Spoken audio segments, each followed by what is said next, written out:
ada-ada aja ya timnas kita sedang kita sendiri sedang bangga-bangganya dengan prestasi yang diraih, tapi masih ada aja segelintir orang lah, bisa dibilang seperti itu, yang kayaknya nggak seneng nih sama prestasi yang kita dapat. Ini ramai belakangan ada beberapa orang yang mengkritik soal kondisi, lebih tepatnya kondisi timnas kita, bukan prestasinya tapi di dalam squadnya, pemain-pemainnya. Itu ada ex Dubes RI untuk Polandia, itu Bapak Peter Gonta yang terhormat, dan beliau menyampaikan beberapa hal lah, ada 8 hal. Kemudian selain itu ada pengamat politik ya, ini pengamat politik yang tiba-tiba berbicara soal sepak bola, dan dia bilang ini adalah Bung Rocky Gerung ya, yang begitu aku pribadi begitu respect dengan pendapat beliau sebagai akademisi, bagaimana dia mengkritik pemerintah. Menurutku salah satu pengamat politik yang bagus lah, salah satu acuanku ketika mau melihat politik di Indonesia. Tapi rasa-rasanya aku sangat tidak setuju ya dengan statement beliau soal sepak bola, di mana mungkin secara kutipan langsung kata-katanya sih aku lupa, tapi setidaknya dia bilang bahwa ini adalah kebanggaan yang semu lah, karena apa yang kita lihat itu bukan hasil jerih payah bangsa, karena itu lagi diisi oleh pemain-pemain naturalisasi. Dan bahkan Pak Peter Gonta sendiri menganggap mereka pemain-pemain naturalisasi ini adalah pemain asing. Itu sudah sangat jelas di poin yang dijelaskan Pak Peter Gonta di Instagramnya ya. Tapi Saf, menurutmu kenapa sih kita prestasi kita ya sangat baik ini, menurutku 20 tahun 30 tahun terakhir, tapi ada aja orang yang masih kayaknya nggak suka nih Saf, gimana Saf? Di media sosial dia bilang apakah dia menyayangi PSSI, dia jawab ya. Kemudian apakah dia menyayangi bangsa Indonesia, dia bilang iya. Kalau dia menyayangi PSSI dan bangsa Indonesia, kenapa dia tidak mau sepak bola di negeri ini berkembang? Judulnya adalah jeda internasional.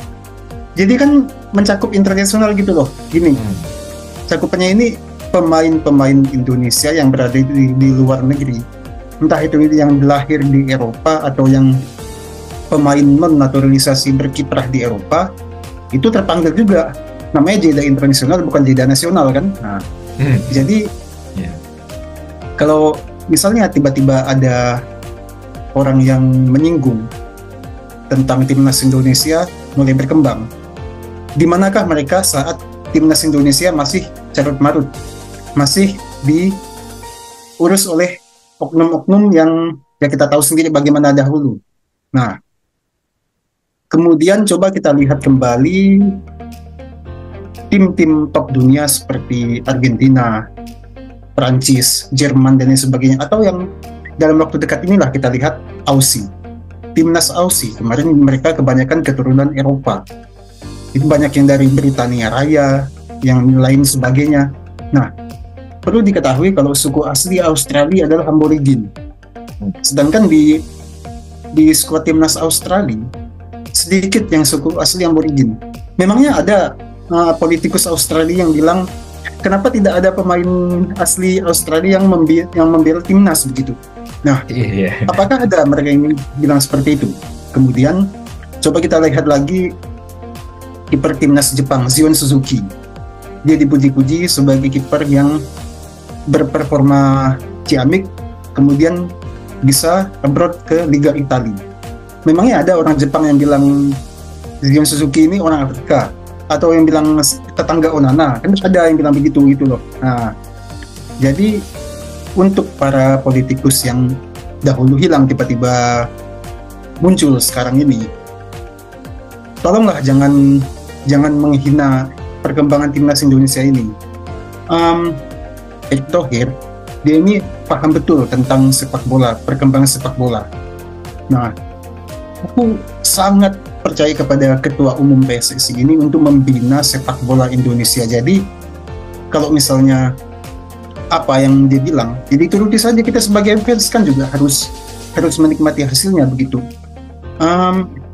Sebenarnya kalau mau menggunakan pemain full non keturunan bisa, tapi kenapa dulu Luis Milla yang sudah padu di akhiri kontraknya? Nah, sedangkan isi pemainnya itu sebagian besar non naturalisasi. Aku tahu kalau strategi, pondasi dan taktik Luis Milla itu sudah menyatu di timnas Indonesia. Dan kalau misalnya dia dipertahankan kemarin, aku yakin bisa lolos ke ronde 3 kualifikasi Piala Dunia 2022 dahulu. Tapi apa daya, kemarin oknum PSSI ya mungkin karena duitnya mau dipakai sendiri, mungkinnya jadi tidak mampu bayar gaji Luis Milla. Nah, lalu coba kita membahas tentang ada daftar-daftar yang semalam kulihat. Sangat banyak tim-tim dunia ini yang menggunakan pemain keturunan.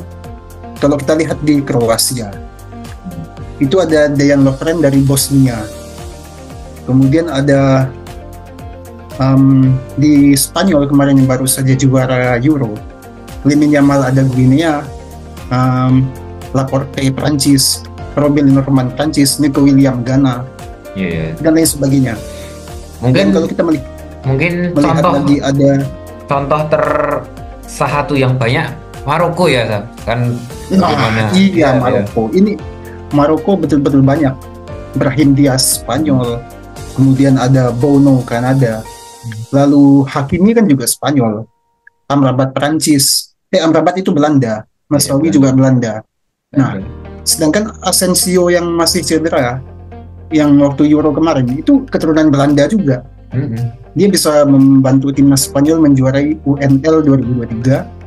Kemudian coba kita mundur ke 10 tahun lalu, itu ada Miroslav Klose, Lukas Podolski, Jerome Boateng yang bukan asli darah Jerman, mereka warga negara Jerman tapi keturunan luar negeri. Memangnya ada orang Jerman yang bilang mereka ini orang Polandia budak Jerman? Tidak ada yang bilang begitu loh. Tidak ada. Nah, kalau kalian mau bilang mereka orang pemain timnas Indonesia ini dibilang mereka orang Belanda, mereka penjajah, silakan bilang begitu. Tapi mereka ini ada keturunan Indonesia juga. Kita contoh Martin Paes. Dia sebenarnya tidak secara langsung memiliki darah Indonesia, tapi neneknya lahir dan tinggal di Kediri sekitar 5 atau 6 tahun. Itu yang membuatnya bisa menjadi WNI membela timnas Indonesia sesuai regulasi FIFA. Selama tidak ada perubahan regulasi FIFA, nikmati saja kita sebagai fans. Kita bisa lihat apa yang terjadi di Piala Asia 2027 atau 2031. Atau mungkin 2031 tiba-tiba menjadi juara. Nah, nanti siapa tahu Rusia jadi join ke AFC kan, final lawan Rusia kan kita nggak tahu, bisa nangis tuh. Nah, jadi jangan ada saudara-saudara towel lainnya yang muncul buat kuping ini panas gitu. Kalau di luar negeri, aku fans Argentina dan Jerman, aku mengagung-agungkan Messi, tapi aku nggak ada bilang Messi ini orang Eropa, nggak ada sama sekali. Aku bahkan senang melihat pemain idola mengangkat trofi Piala Dunia di Qatar. Begitu juga dengan negara tercinta ini, Indonesia bisa juara Piala Asia 2027 kan. Kapten J. Itzes mengangkat trofi Piala Asia untuk kali pertama, kita nggak tahu apa yang terjadi. Jadi tolong jangan begini-begini oknum-oknum yang itulah. Oke lah. Betul sekali yang kamu bilang ya, Saf. Sepak bola sekarang global, kita nggak bisa hanya stuck terus. Bukannya aku membedakan ya, tapi inilah sepak bola internasional sekarang, bagaimana kita punya histori, kita punya sejarah bersama Belanda. Ya kita manfaatkan. Sekarang sebenarnya itu, kalau aku pribadi, aku menganggap mereka sebagai sebuah kelompok ras ya, bisa bilang ras juga sih. Jadi mereka adalah pemain keturunan, dan kita di Indonesia ini banyak juga kan, kamu di Pontianak banyak kan orang dengan keturunan Tionghoa, itu biasa kan?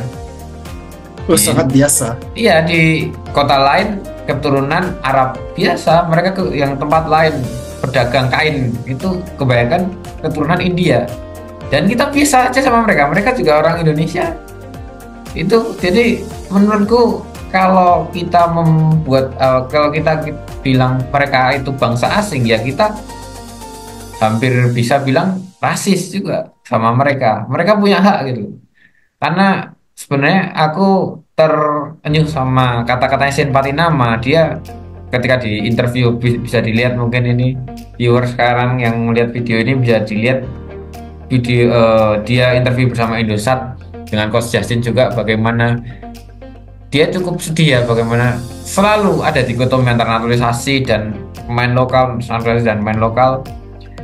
Bahkan dia sendiri dia bilang, aku ini orang orang Indonesia tapi kok kenapa di sini masih dianggap asing.